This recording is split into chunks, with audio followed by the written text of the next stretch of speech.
Hello, everybody, and welcome to the Wealth Builders webinar tonight. We are so excited that you are joining us. And on behalf of Billy and Becky Eberhardt, I want to welcome you and thank you for joining us tonight for our webinar that's entitled Wholesaling. We're focusing on real estate tonight.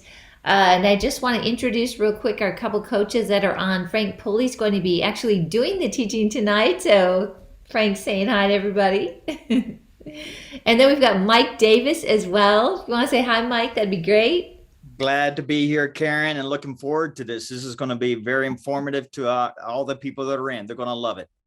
They are going to love it. We are just sharing with each other. We chat a little bit before we go live, and just how we're just like we learn from each other, and just like we just really feel solid that our team has got all of the aspects of real estate covered, and we're so grateful for that. So if you're joining us, thank you again, and just want to encourage you that we're really in a season right now that I feel like God is just wanting us to know the authority and the dominion and the things that He has given us, that prosperity, the insight, the wisdom, and it's really time for us to grab hold of that and just say, you know what? My future is in God's hands, so I'm going to agree with God. And so the content that we're sharing tonight is totally in line with that. We've got wisdom and we've got knowledge, and it takes the two of them. We have the wisdom of God and then the practical knowledge. So one of the things I absolutely love, among the zillion things I love about Billy and Becky, is that they give us practical steps on how to walk things out, because we hear about the promises of God, but it's like, well, how do I get there? How do I get from where I'm at today to where I'm seeing I know God wants me to be? And that's what Wealth Builders is all about. It's making sense of making money for making a difference. So I want to share with you some exciting news before we jump into this on wholesaling tonight.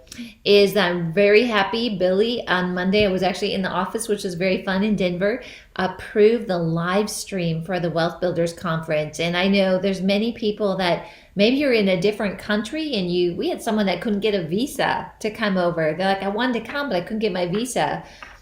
We really want to make this accessible to all of you. So not only did we add the live stream, but we're giving you a great discount. So write this down. If you've not already registered for the Wealth Builders Conference, the code that you want to write down is WB Live, WBLIVE. And that code will give you $100 off the regular $299 live stream price. We always encourage people, being in person is the best because we can be together. We get, I felt like, Becky's hugs are just amazing. She's just such a loving person. And we always love to be together in person, but we know that not everybody can. And so we feel that we are in that, through the airwaves, we're there in spirit with you. So we've got a whole different stage that we're able to talk to you specially from. And one advantage of the live stream is you actually have 3 weeks after the event to go back and watch the sessions. So in person, we've got lunch for you. We get to hug your neck, you get to be around other people in person. But live stream is a community as well. You have the advantage of some information, some interviews with the speakers that the people in the audience, the regular audience, might not see. And then you've got access afterwards. And we're also offering a USB. So if you want to just hang on to that Wealth Builders Conference, which I think you will, you'll want to get that as well. So just you can go to wealthbuilders.org/events. Or just go to the website, click on events, it'll give you all the information. And if you haven't heard, we did confirm Lance Wellnow, cousin Billy and cousin Lance are going to be together for the Wealth Builders Conference.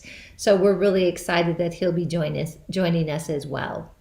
So Frank, there's areas of real estate that I don't have a lot of personal experience in, which wholesaling is one of them. And so I'm so grateful that you've got this experience.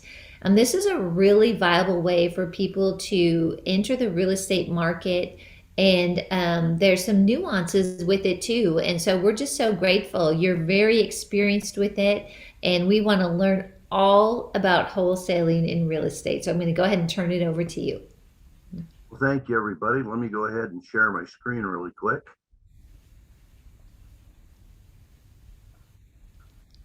And are we sharing? You sure are. All right. You know, there's a lot of tools that you can use for real estate investing and just investing in general. And as you learn these different tools, and we'll tell you a little bit how to do that later on, you can put those in your toolbox and you can be a really great real estate investor. So this is one of those tools that I think that makes it easy. It's a good way to start out. And, you know, it's wholesaling. So let's go ahead and jump right into it.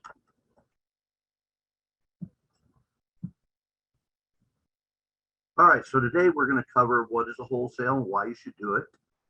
What's the difference between a wholesale and a fix and flip? How do you find wholesale properties? How do you sell them? Finding your back-end buyer first. I'm going to give you a couple of real world examples. We're going to talk a little bit about the methodology, the step-by-step. We're going to talk about how to assign a wholesale or maybe double close it. And by the way, you do this in your IRA too, which is great. And we're going to do some final success tips, a little spiritual note, have some question and answers, and then I'm going to let Karen kind of remind us of all of this, the opportunities available to us in a couple of weeks at the WealthBuilders Conference. So let's get going. So what is wholesale flipping? Well, wholesale flipping is not like rehabbing where you're going to buy a property and fix it all up and take 4, 5, or 6 months and then resell it. This is where you flip a property, you buy it, and then you quickly resell it for a small profit, usually to either a landlord or to somebody that's going to rehab it. So you buy low, you sell just a little bit higher to your rehabber because they got to make money too, or your landlord, and you get paid faster. You buy a property from a motivated seller and then resell it for a small profit to another investor who's going to use it as a fix and flip or possibly a rental. We'll talk about both of those here in just a minute. So why would you want to wholesale, you say? Well, first of all, it can manage your cash flow. If you've got, let's say, a fix and flip going on, or you're just starting out and doing buying and holding, and you still need a little money to fund your business, wholesale can do that. It's quick turnover. Normally, a wholesale deal at the max from beginning to end is usually 30 days, and most of them are done within 10 to 14 days. That's not to say for a rehab or even buying a rental. It takes a couple of months for those. It lessens your risk. Really, about the only risk that you have is whatever you give as a earnest money payment to your property seller, and usually, you know, it's $500 to $1,000. So, you know, I mean, there is a bit of a risk, but that's really about the only risk that you have in this particular type of scenario. It allows you, if you don't have all the money you need to buy properties and hold them, or to fix and flip them, it allows you to kind of build yourself a little war chest of funds so that you can do the bigger deals eventually. Well, some of you may say, well, you know, Frank, I do want to get into real estate, but I really don't plan on wholesaling. That's not really my wheelhouse, okay? But here's the thing. Almost every one of us that is in real estate and is marketed for deals once in a while finds something that just doesn't fit, you know, a rehab or a fix and flip, but it's perfect for a wholesale. I'll give you a true life example.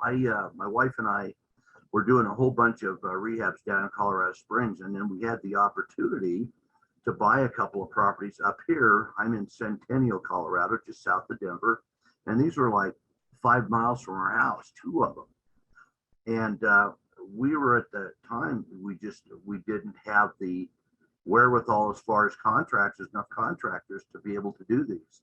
So my wife said, you know what, why don't we wholesale these? And so what she did was she went in to that neighborhood, drove around, found a couple of rehabbers, asked them if they wanted to buy them, and we sold them to them. So we helped the seller, we helped ourselves, and we helped the rehabber. So you can't get better than that. You know, some of these things that you run into, they may not fit into your puzzle of what is a good deal, but they could be a potential wholesale. Again, you build small chunks of cash, not large chunks like you would with a rehab. You build small chunks of cash, and again, you can give yourself a pretty good bonus if that's all you're doing. It's cash for building up to buy and hold properties, or building up cash for buy, fix, and flip, or both. Let's talk about the profitability on a wholesale versus a retail fix and flip. So on a retail property, you're gonna, after everything is said and done, you're what you buy the property for, all the rehab you put into it, closing costs, selling it on the back end on the MLS, your real estate agent's cost, you should come up with a figure that costs you, and then you should be able to sell that property for 10 to 15% more than you have into it. Your net profit should be 10 to 15%. A good example would be like a $500,000 property that you bought and fix it up, and you're going to sell it for $500,000. You should make a minimum of $50,000 to around $75,000 on that particular deal. On a wholesale, though, you're going to make about 3 to 5%, sometimes maybe even a little less. Here's the thing, though. On that same property, I mean, 3%, that's what, 15,000 to 25,000. I mean, it's a lot less, but think of the risks you're taking. All you're going to do is hold that property for a short period of time. Your rehabber or your landlord, they're the ones that are taking the risk. They got to fix it up. If it's a landlord, they got to get a tenant. If it's a rehabber, they got to fix it up to the standard of the neighborhood. They got to sell it. I mean, your risk is a lot less than theirs. And so in that situation, they should make more. So we go on after repaired value, because what we want to know is not what the property is worth right then and there, but what we want to do is figure out what that property is going to be worth fixed up to the standard of the neighborhood. And, it's called after repaired value. So we're looking at the future value of a property, not the actual value. It may be $100,000 property, but it's a wreck, and it might sell after repair for $250,000, $300,000, $300,000 or $250,000. That's your ARV, after repaired value. So anyway, you need to know how to, what I just did. There we go. You need to, place you can go to is you can get comps. A realtor can help you with those. You can see some solds on Zillow, but don't use their Zestimate. The Zestimate is an electronic appraisal that's usually not totally accurate. They're getting better with it. But you look at the solds, and you also can go to realtor.com, which in many states is actually the, I guess, for lack of a better term, the civilian side of the realtor's MLS. So that's pretty cool. So what are some of the factors for determining after repaired value? Well, first of all is location. Location. It needs to be in a great area, in a great neighborhood. And you have to be careful, because if you're looking at properties that are in that particular neighborhood, that's good. But it's possible if you go across the street that property values are either higher or lower there.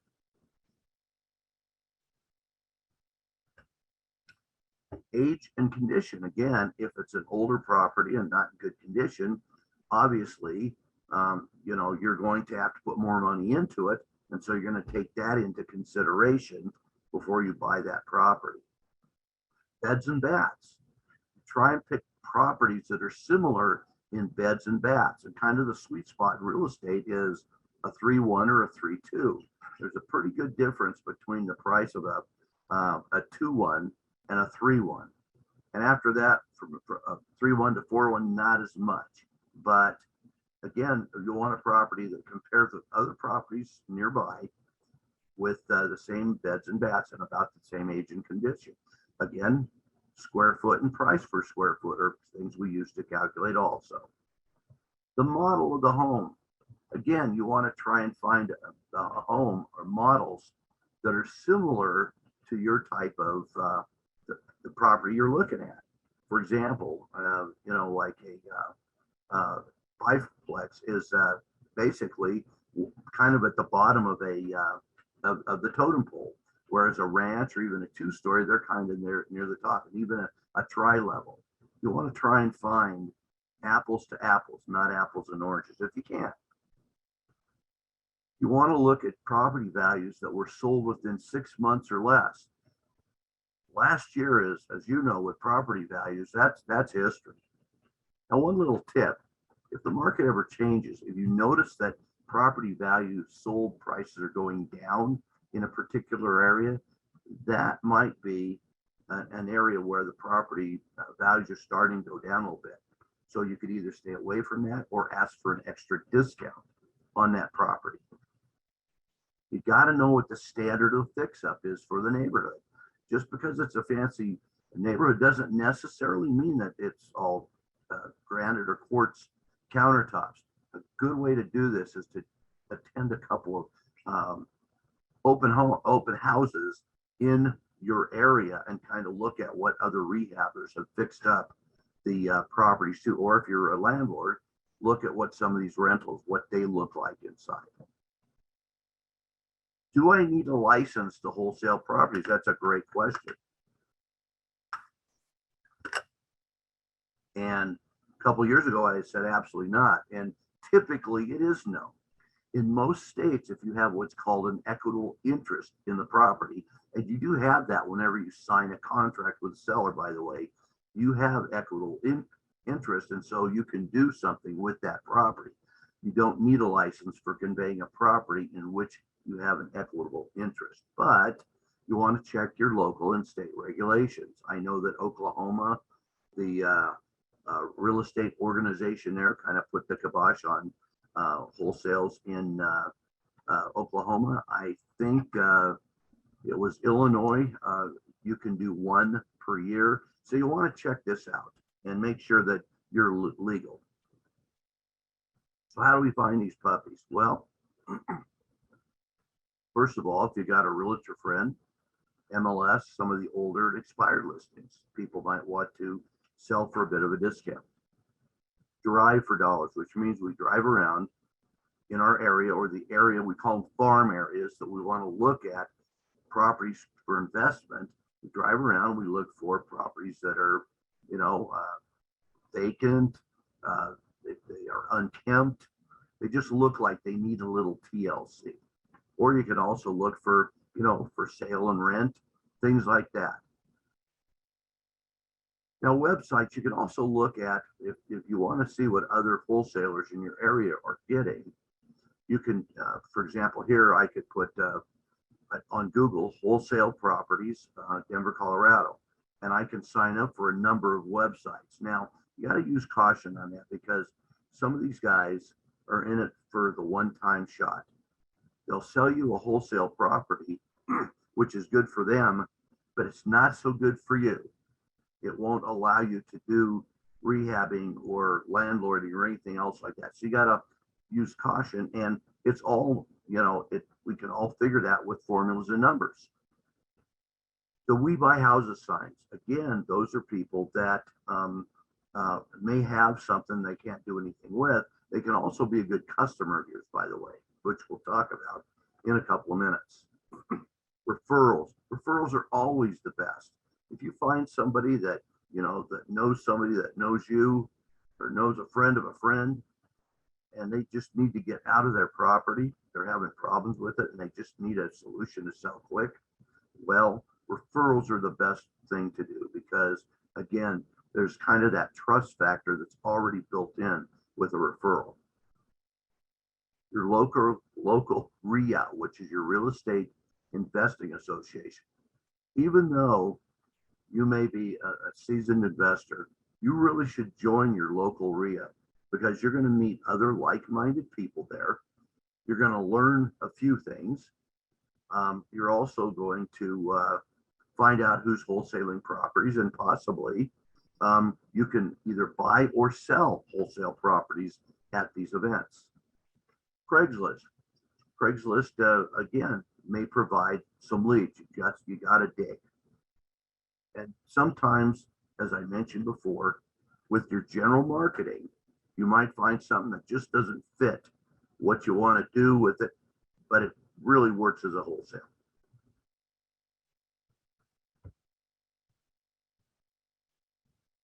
So let's talk about selling success for wholesale properties. How do you be successful at this? The most important thing to do is build a back-end buyer list first. Know who you're going to sell to. Don't just get a wholesale property and then just throw it out there. You got to have a few people you want to sell to. Now, as you gain a little experience in real estate, you're going to find that you get to know people, and you're going to try and build that back-end list. You can find people at real estate clubs that buy properties for rehabbing and for landlording. Certain websites you can advertise on. Local rehabs, like I said, drive the area of your property for wholesale, and any rehabbers or landlords there, you should contact them and see what they're interested in. We'll talk about that in the next slide, I think. Auctions. Again, you got to be understanding that a lot of the local auctions, especially foreclosure auctions, can be kind of a good old boys club. But again, if you're in a smaller area, a small county, sometimes these can be advantageous to you. Call on bandit signs. What are bandit signs? Well, those are those yellow or white signs that are all over the place. Say we buy houses or whatever. Sometimes if you call the person that is on a bandit sign, they're looking for a rehab. If you have a wholesale, they might be a good customer of yours. You can market to brokers. Brokers can be receptive, and sometimes they're not receptive. What they want to do is they want to know how they're going to make some money on the deal. Social networking websites. I mean, my wife and I have done a lot on Facebook, and you know, there's other ones you can use too, but social networking websites work really well. But when you are looking at a back-end buyer, here's some questions to ask. What kind of properties are they looking for? Are they looking for, you know, single family, duplex? What are they looking for? What's their preferred area? Where do they like to work? Might be surprised. What kind of minimum discount are they looking for? Well, again, you need to keep that as a minimum, because you want to make sure that you leave, as they say, a little meat on the bone for them, but you also want to make a little money too. So, you know, what are they looking to get into a property for? And are they a solid buyer? Are they a solid buyer? Because sometimes you'll advertise a wholesale and you get a lot of people in there that are looking at it as, you know, buying it for I don't know, an owner occupied home. And they're not really they're kind of a tire kicker. You need solid buyers, rehabbers or landlords that are in the game. And ask them, are you a rehabber or are you a landlord? Let me just give you a little did you know. If you go to one of these RIAs and you ask how many people are rehabbers, only 5 to 10% at the most are going to be rehabbers. But if you say how many people are landlords, at least 30%, sometimes more. So everybody's always thinking about wholesaling a property for fix and flip. They want a nasty old property that, you know, can be fixed by a rehabber, but you could take a property that just needs a little bit of paint and carpet, and you can sell it to a rehabber. It is a huge market that is missed by most wholesalers. And you know what? Here's the deal. Landlords can normally pay a little bit more for property than a rehabber.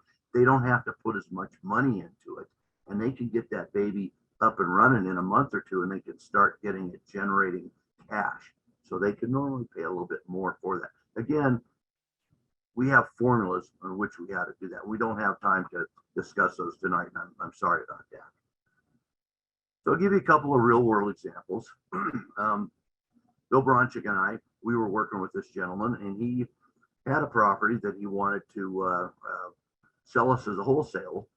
And we looked at it and everything. And we told Gary, we said, you know what, we'll give you, that your price, but there's no money in there for you.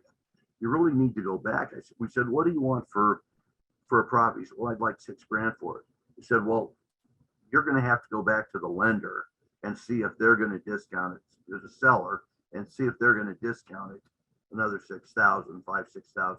And by golly, he did. And so we got the property, we did something with it. Gary made a nice check. Jennifer Newton, she's actually a real estate investor, mother, and a lawyer. And she found a half duplex in Washington Park. Now, those of you that are familiar with Denver know that Wash Park, it doesn't matter what the economy's doing, Wash Park is like the area to be. Properties accelerate in value. They're like nobody's business. This was a half duplex. And so, excuse me.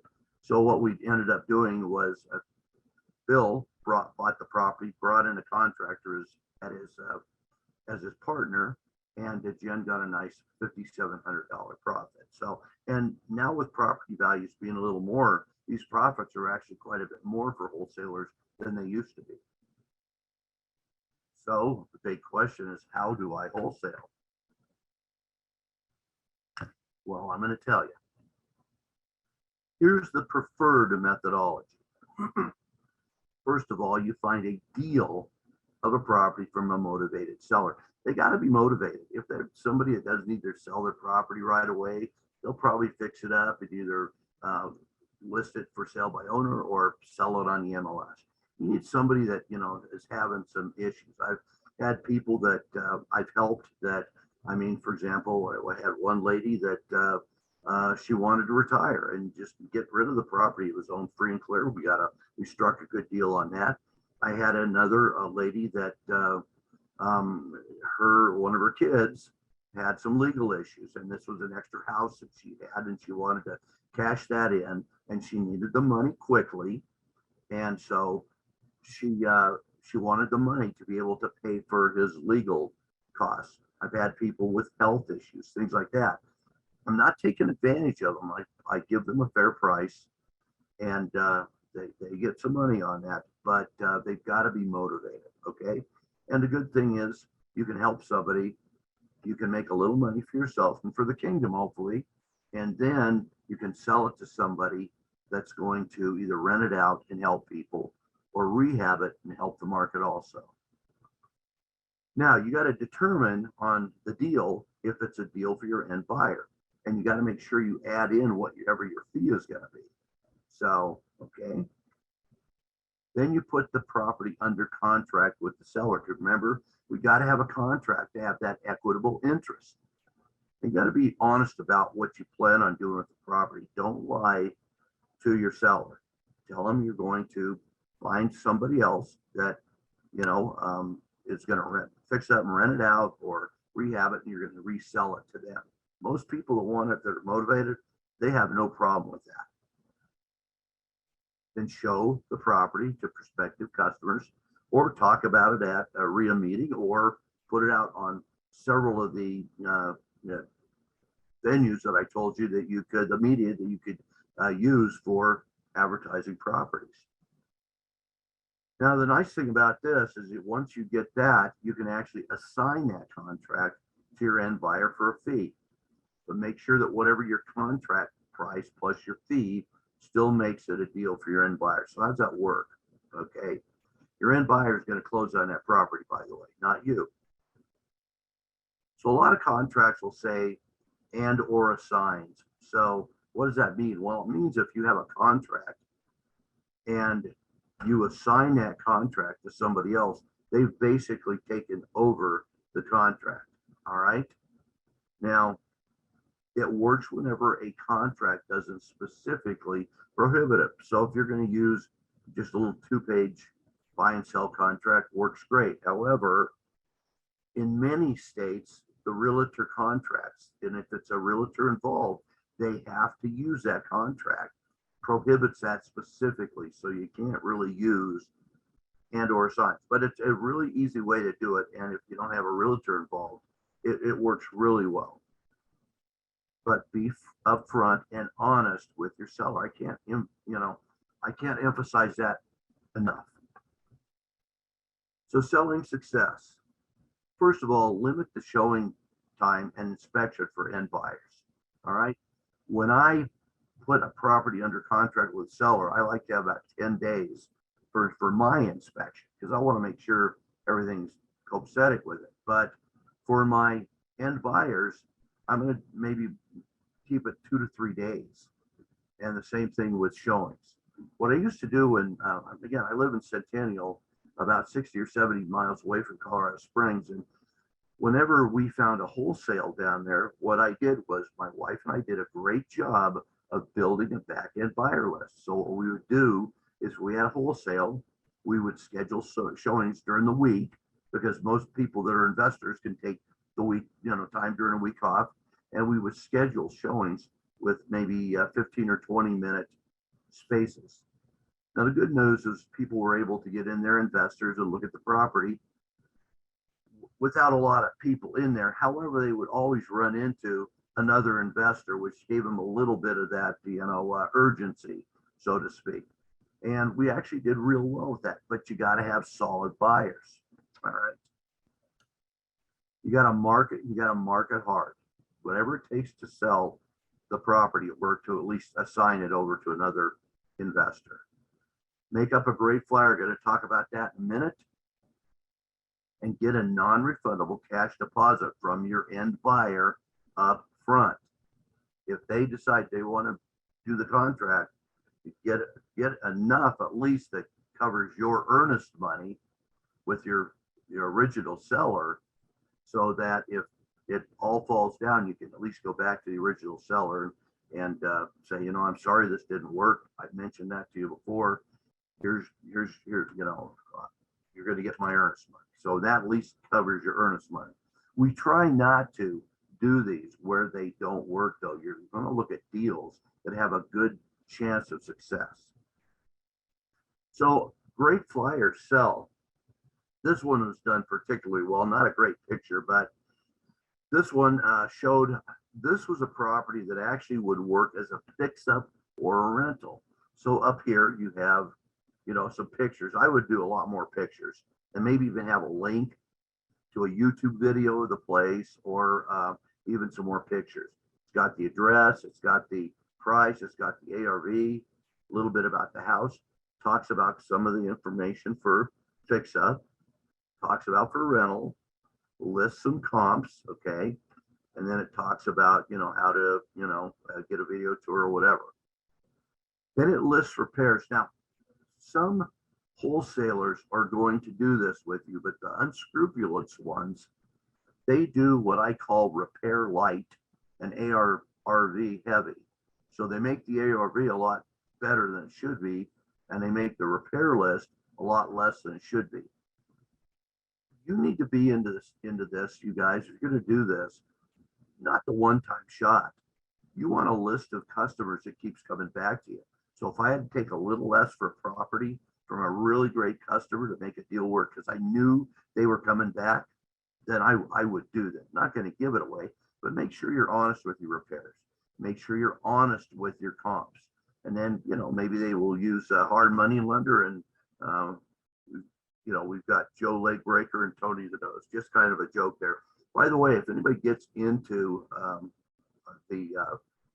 this venue and you're one of our coaching students, we actually have a Word product online that you can actually get a copy of this and make it anything that you want to make it. Double closings, we're going to talk about that now. Now, they're not always allowed. It depends on the state. Sometimes the state will allow it, but the title company won't.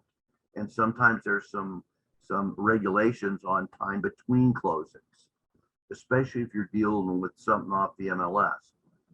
If it was a REO or real estate owned, which means a foreclosure that a lender is repossessed, put back on the market again, Sometimes they have language in there that you can't resell a property within, a certain amount of time. There is a way around that, by the way. So honestly.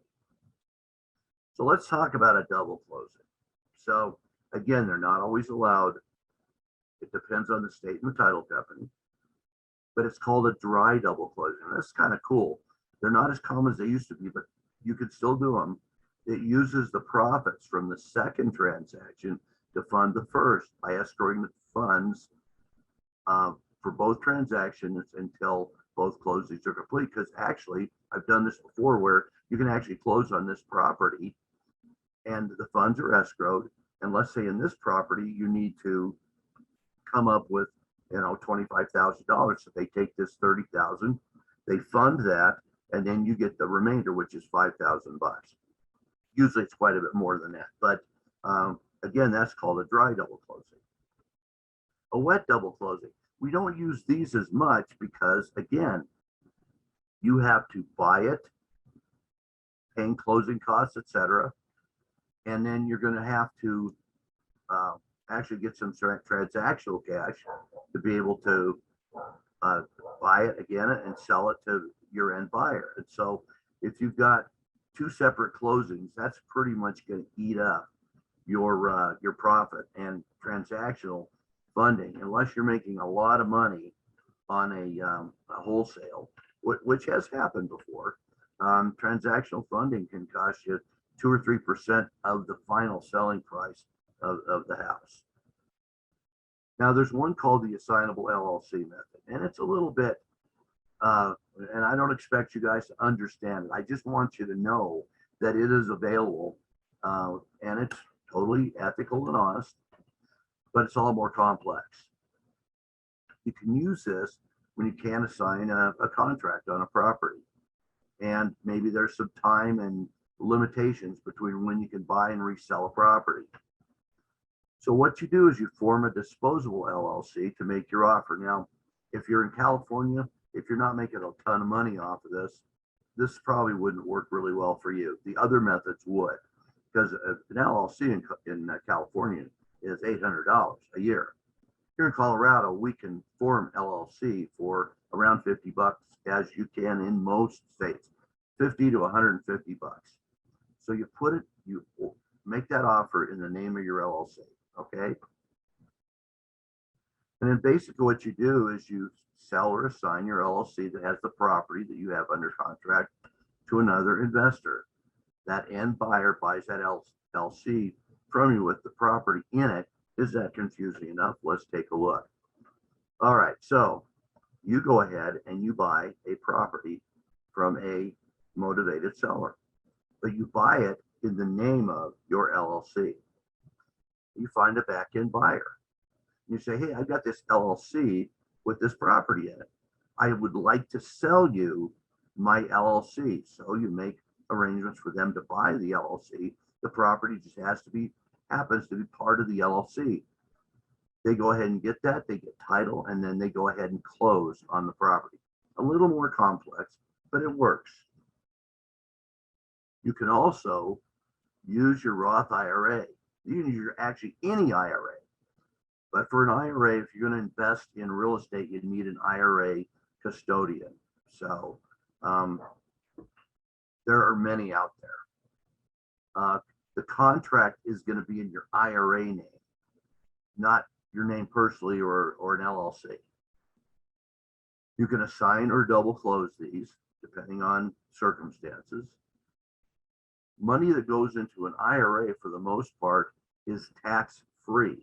Now, you put money into an IRA when you fund it initially, you do it with after-tax dollars. You see, with most IRAs, you put your money in before you pay the tax on them, and you get a tax break, so to speak.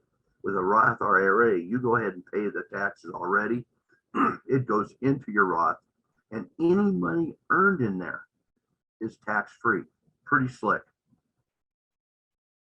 So we're going to talk about some final wholesale flipping success tips. Deal only with motivated sellers. Build that back-end buyers list first. Know to calculate how to calculate ARV, after repair value, using comps. Know how to estimate repairs. Having a good contractor as part of your team, good way to do this. Create a good, accurate flyer. Mark it hard. Put that flyer available at the RIAs. Also put it online. Don't be greedy. Too many wholesalers want the one-time punch. You want to. I would rather make a little bit less and have customers coming back to me all the time than make one mad because I've been a little greedy. Be in the wholesale business for the long haul. Treat your buyers right. And maybe this is just one of the different investing strategies you're using. So you always want to treat your customers right. Some do's and don'ts. Do not wholesale a property you don't have under contract already. It's illegal in all states because you don't have equitable interest. Don't wholesale to an owner occupant. It doesn't work that way. They may want to go get a loan on the property, and a lender is not going to lend on a wholesale property, the way it's structured. Do disclose property issues with your end buyer. If there's any problems, make sure you're upfront with them. Do follow lender rules on short sales and government loans. In other words, some of the government loans restrict the number of days between buying and selling and reselling again to 30, 60, 90 days, or they limit you within a percent markup, 25% markup over the last sale. Never put a contract in your personal name, and never tear up your contract with a seller and create a new one between your seller and new buyer. Again, you've lost that equitable interest, and that's no bueno. Okay. We're going to end with what, well, I thought it was there, but would you like to learn more about wholesaling, other real estate investing strategies, and other kingdom-driven success techniques? And please join us at the Wealthbuilder Conference, February 18th through 20th, 2022. And I guess, Karen, we'll answer some questions, and then I'm going to have you kind of talk a little more on this. Yeah, wow, Frank, that was so awesome. I think a lot of what we talk about, at least when I listen to something like this, is I need to expand my own mind as to like opportunities that are out there. And I really appreciate how you walked us through all the steps of wholesaling. And this is really, you might maybe comment on this, but this is a strategy that can work with all of your other real estate strategies. So Yeah. can you take a moment just to share, like, if someone wants to get into real estate investing, they know the buy and hold, they know the flip, they know that, maybe a vacation rental, but how does this fit into that entire scenario with real estate investing? Well, it's a good question. And one of the things is some people get into real estate and they don't have a ton of money and they need to fund their business. And so wholesaling can provide that funding. But for most of us that are in the game, what you want to do, I mean, let's face it, God wants us to help people as much as we can. And sometimes if you get a wholesale opportunity from a motivated seller and you just drop them, pass them up, and haven't helped them at all, are you really doing what you should be doing? This really helps people out that are motivated. And like I say, not everybody is motivated, but there are circumstances I've talked about, legal, going on retirement, and also health issues. That's a big one, that they want to get rid of a property. So, Oh, wow. That's really helpful. Too, we have got people that are on Zoom tonight, also people that are watching us on Facebook. And so if you're watching on Zoom, enter your question in the chat section or the Q&A section. And we've got an amazing team that is on with us tonight that's pushing those questions forward. I actually have two that I've got in front of me right now. And if you're watching on Facebook, go ahead and enter that question in the comment section. And the same process, we'll get those questions in and we'll answer as many as we can. Do you know, Frank, when I was in Colorado Springs as a real estate agent, I worked with a lot of flippers, in staging and things. And I was No. amazed as to, like, they didn't have to go out and try to find buyers. They had this core, they had relationships with each other. And so if one person, found a property and it just didn't fit into the timing, they had such a tight network. So how do you find this? I mean, I'm just watching these guys saying, man, you guys are making this happen and you are helping each other. You're not competing. They are to a point. So how do we get that network in the community we want to go into? Well, again, that's a great question. I think that the first thing is, even if I plan on wholesaling, I want to build a team, at least a partial team when I'm starting this. And I think the real big key to building a great team is having a good realtor that works with investors, not your brother-in-law, not the guy down the street that doesn't work with investors. You need a realtor that works with investors, that knows the needs, the wants, and the must-haves of an investor. They can also be your key to finding out appraisers, contractors, Mhm. and when you are within that fold, so to speak, if somebody doesn't have a property they can do anything with, well, guess what? You might be in that fold as long as you're within that and you build those relationships. And they may ask you if you want to take it up. I mean, let's face it, it's like any other business. You've got to build relationships. You build relationships with your customers, but you also build relationships with your team and the people you do business with.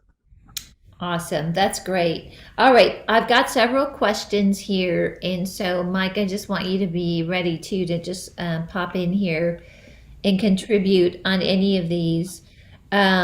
Great questions. Let's start with Maria Watkins. Hello, Maria. Thanks so much for joining us. The question is, if you don't use your personal name and you don't have an LLC, what do you recommend that they use?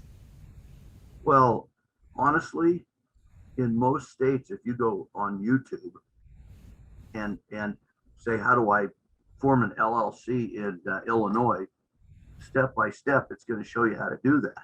I mean, it's pretty easy to do in most Crazy. states. Yeah, I mean, it really is. And you can go through an attorney or somebody like that, but it's going to cost you a lot of money.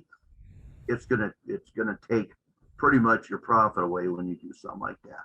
So honestly, these you do yourself. Now, if you're finding an LLC you're using for your business or an S corporation you're using for your business, that's when you need the advice of your accountant or attorney, because that's a long-term thing and everybody's a little different. So you want those to be set up by an individual that does that. But just for an LLC to throw a property into and sell it to another investor, most of you can do it yourself for a fairly reasonable price right there online.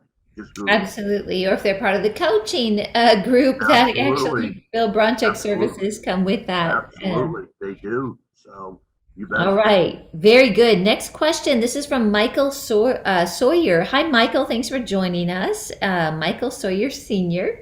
And he says, how do you find the properties? Well, just as I mentioned on the one slide, I mean, you have to, you can drive for dollars. Normally you're not going to find them on the MLS. Possibly if they're uh, bank owned, which is called REOs, possibly on some of those, and you'd have to use the Assignable Llc Method to close those, by the way. But driving around, going to the real estate investment organizations and networking with people there. Looking on Craigslist, any of the websites. You're looking for a property and a motivated seller that has a problem and needs to get rid of the property quickly. And that's not every property. Yeah. No, Yeah, not every property is a no, wholesale it's not. candidate. No, it's not. That's great. Okay, Bob Merritt. Hi, Bob. Thank you so much for joining us. He has got a great question. In a very hot market like Tampa, is it more or less favorable for wholesaling real estate?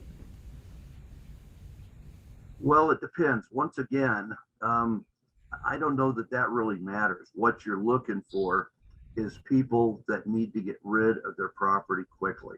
And whether the market's great or not as great, as long as you can come up with a fair price that satisfies what their needs are and make a little profit yourself.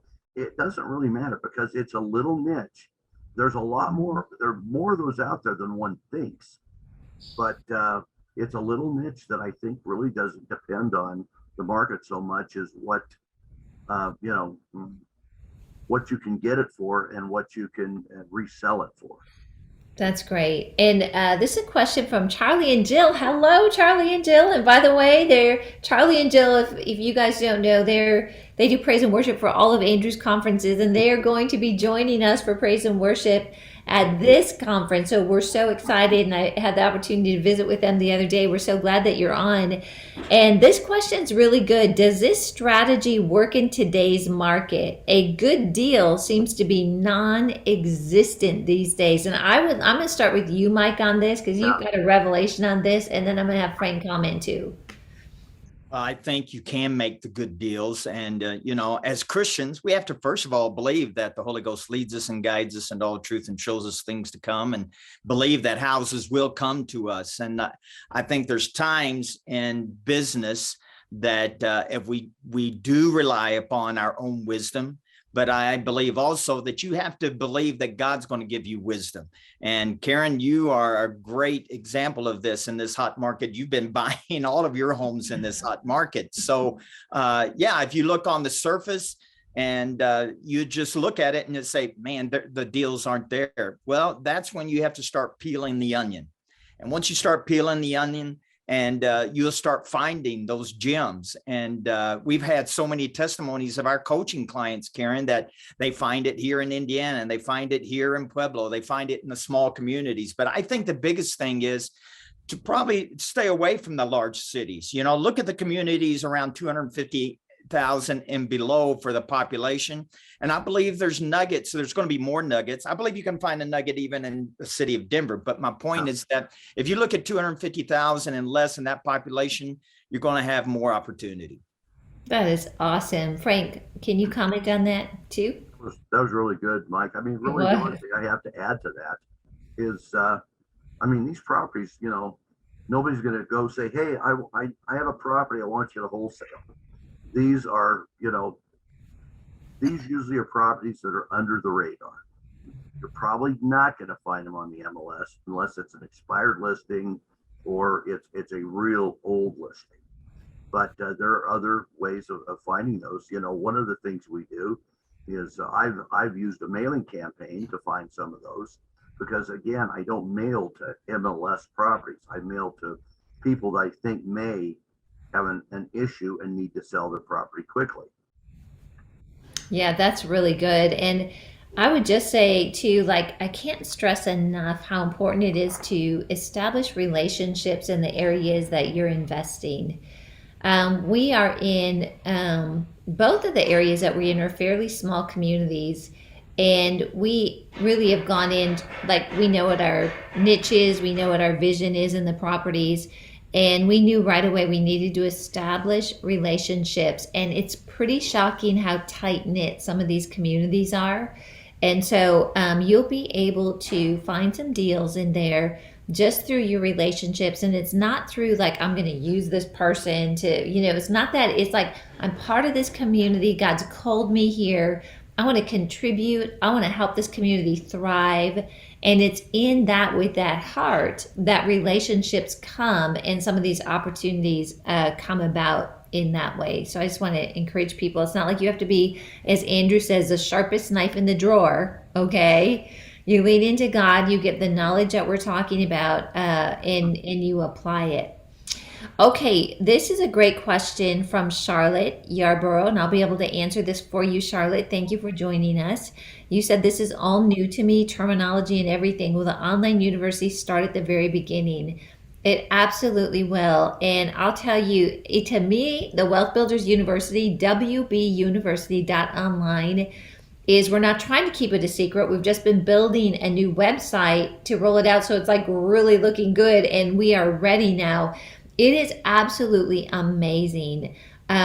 There's so much information out there. So go check it out, wbuniversity.online. And here's the thing, like you go in and you can look at all the courses, click on the course, and you'll see there's like 5 to 8 lessons in each course. Most of the courses and the lessons are taught by Billy himself.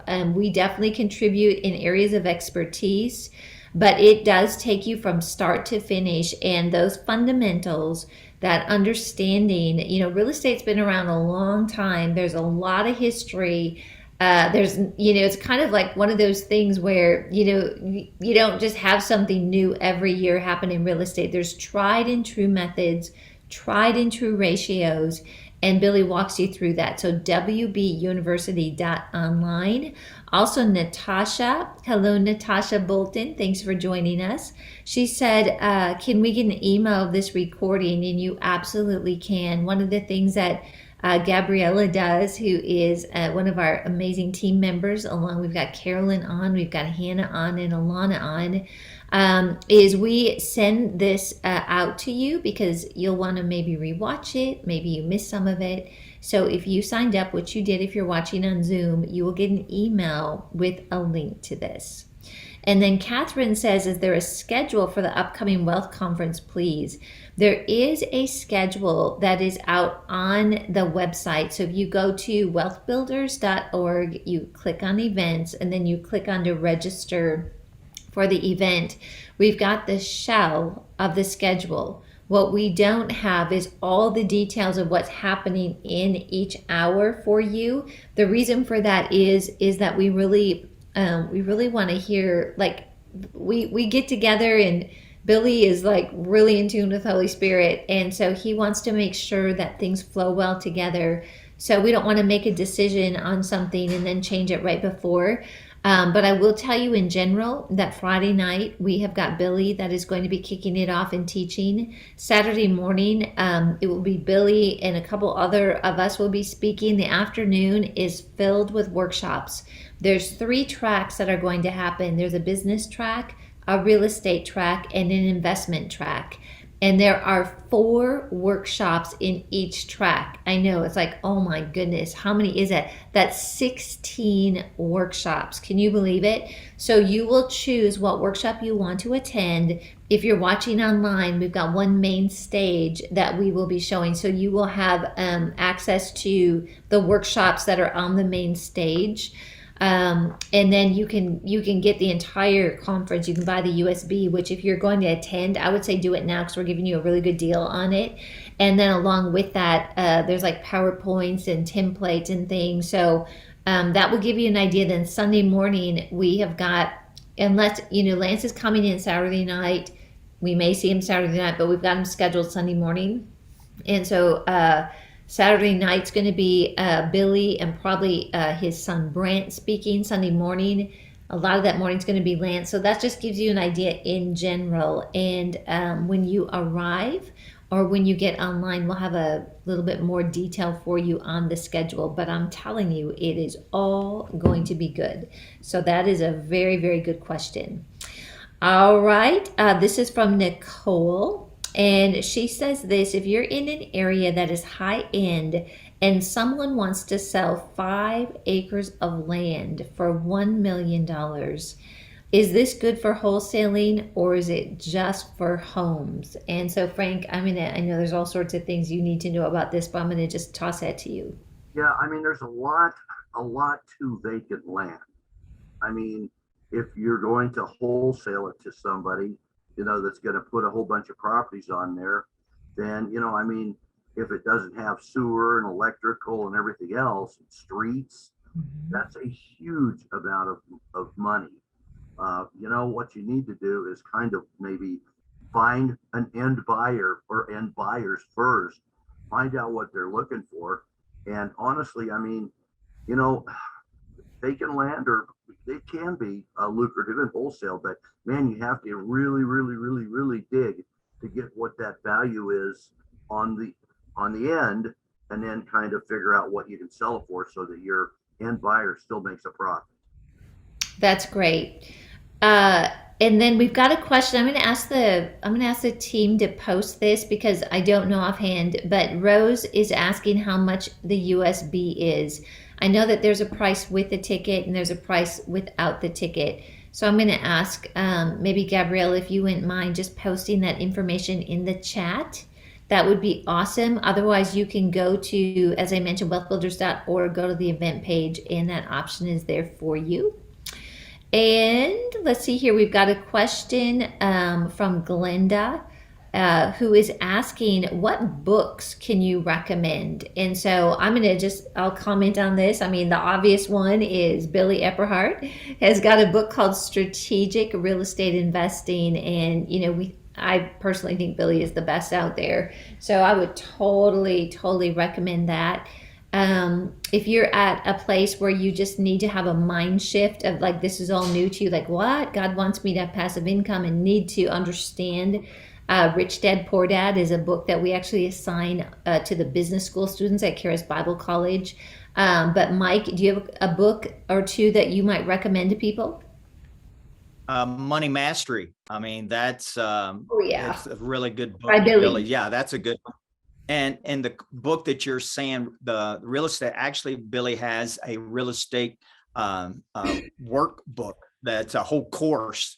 So I would probably, those two things I would highly recommend. That's great. And that course is on WealthBuilders University, wbuniversity.online. It's only $29 a month, or you can join for a whole year for just $2.99.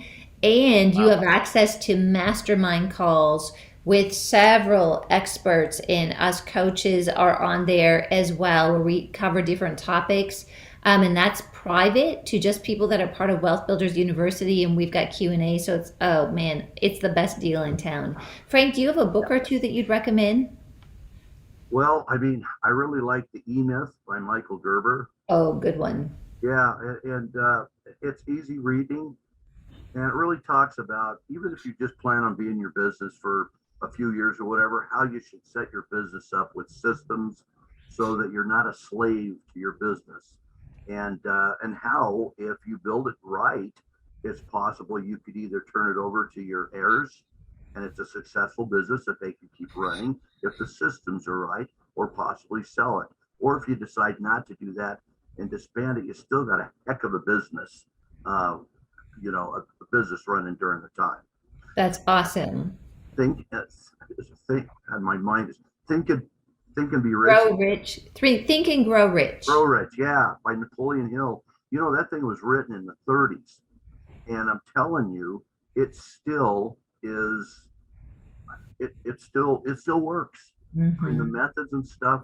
One of the things that Napoleon Hill doesn't mention is involving the Lord in these different techniques. But I'm telling you, involve the Lord in these techniques, and I'm telling you, there's lots of really good stuff that's still applicable for today.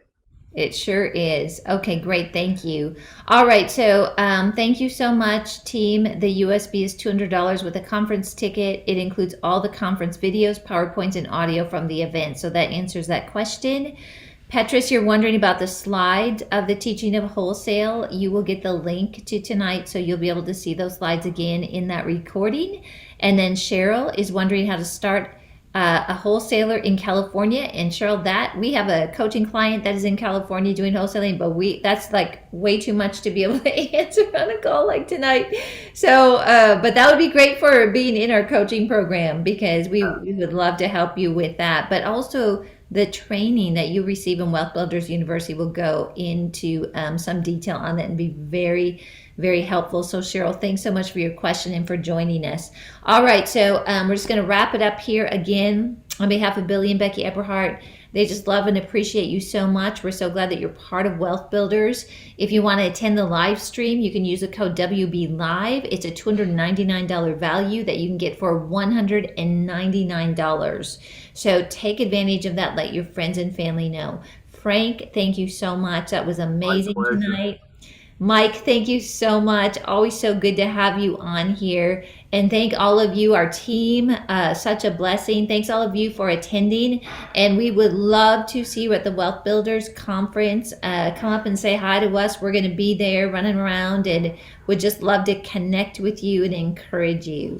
So thanks again. God bless you and have a very awesome night. Bye-bye.